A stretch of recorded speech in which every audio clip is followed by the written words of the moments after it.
I'm filming, so I'm getting all this great stuff. Okay.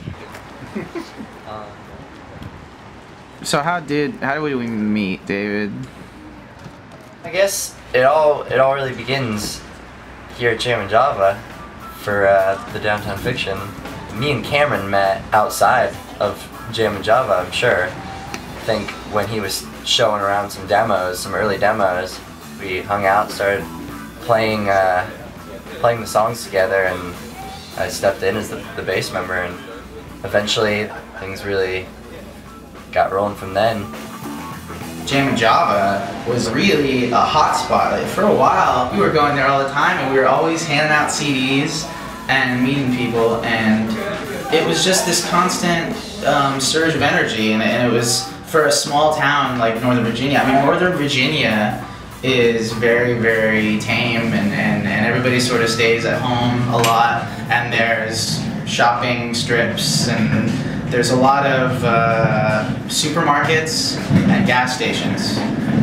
And at some point, David and I met. I think that we just naturally gravitated. I think that we both have, you know, a love for good melodies and good songs. The first practice.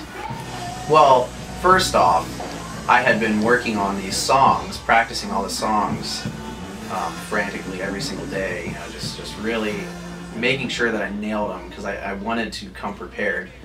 And so the first practice I get there, then I just remember seeing Cameron on the floor with his guitar just playing, and all of a sudden he just starts going crazy, and guitar's hitting the mic stand and all the stuff. He's playing the strings like with the mic stand, like sliding up and down, and it just nailed the concrete ground, I think, and just took a chip out of the paint of the butt of the guitar.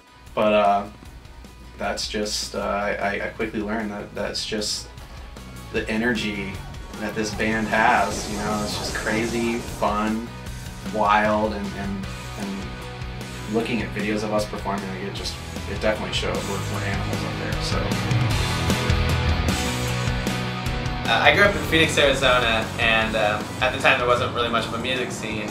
The high school I went to, or I guess the middle school I went to, me and my brother had a band, and as far as we knew, we were like really the only band at the school.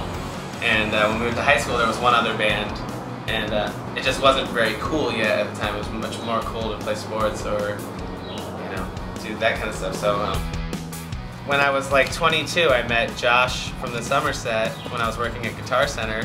And Josh has kind of always just tried to put me in touch with bands, you know, when they needed drummers, and since he was out in the circuit a lot. And when they were out on tour, he called me one night and said that he knew of a band called the Downtown Fiction that needed a drummer, and that I should make a video audition on YouTube for I Just Want to Run. So I filmed it the very next day and sent it to the guys. I didn't hear from them for like weeks, and then finally they got back to me about it, and like I think 7 days before they were going to fly me out to Virginia for the tour, they're like, hey, by the way, we're going to use you if you're available. And so I learned most of the, I just learned like all of their songs because I didn't know what songs they wanted to do for an upcoming tour. So I was like instantly friends with them, you know, like within the first 2 days I was there, I knew that it was going to be an awesome fit, and the rest is kind of history from there. It was fun, it was a great time, great personal connection to meet people and hand them, hey, here, you should listen to this.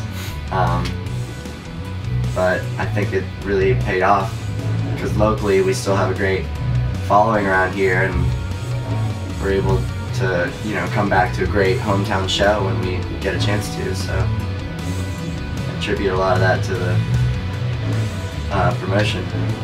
And now here's what's really important, which is that we all love Starbucks. And look where we ended up. And this is perfect timing, because now where are we? This is when lady herself. This is every day on tours. This is the glimmering beacon of hope, the green beacon of hope. Lady Mermaid.